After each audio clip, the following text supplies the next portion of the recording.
దేశ రాజధానిలో ప్రజా సమస్యలపై పోరాడి జైలుకు వెళ్లిన జడ్చర్ల యూత్ కాంగ్రెస్ నాయకులు నరసింహ యాదవ్ మాతృమూర్తి అంజమ్మ మృతి పట్ల కాంగ్రెస్ శ్రేణులు తీవ్ర సంతాపం వ్యక్తం చేశాయి.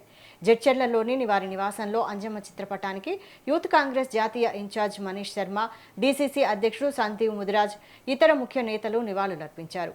ఢిల్లీలో జరిగిన నిరసనలో నరసింహ యాదవ్ అరెస్టు కాగా కొడుకు కోసం ఎదురు చూస్తూ తల్లి అంజమ్మ ఆకస్మికంగా మరణించడం అందరినీ కలిచివేసింది. నరసింహ యాదవ్ లాంటి గొప్ప ఉద్యమకారునిని అందించిన అంజమ్మ సేవలను నేతలు స్మరించుకున్నారు. నరసింహ యాదవ్కు ప్రభుత్వం పార్టీ పరంగా సముచిత స్థానం కల్పించేలా సీఎం రేవంత్ రెడ్డి పీసీసీ అధ్యక్షుడు దృష్టికి తీసుకెళ్తామని సంజీవ్ హామీ ఇచ్చారు. ఈ కార్యక్రమంలో జాతీయ కార్యదర్శి నాగమధు, రాష్ట్ర అధ్యక్షుడు శివచరణ్ పాల్గొన్నారు.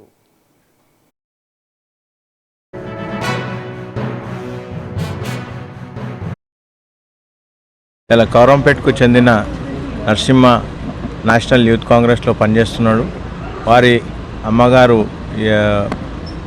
మరణించడం వల్ల ఇలా వారిని పరామర్శించడానికి ఇక్కడికి రావడం జరిగింది.